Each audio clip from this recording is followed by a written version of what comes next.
Here's how to add Instagram link on Facebook. So for us to get this done, what you're going to do basically is just remember your username. So from here in Facebook, we're going to tap the edit profile, and then I want you to scroll over down below and you should be able to see an option that says links. Now go ahead and click that one over there and then click add social link.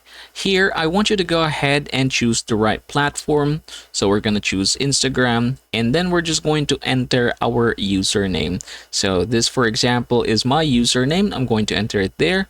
And then down below, you should be able to see it here.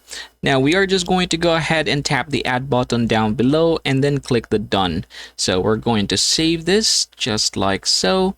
And when we go back to our profile and refresh this one, you should be able to see it here.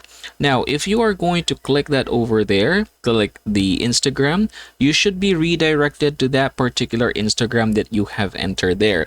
And that, everybody, is how you're going to add Instagram link on Facebook.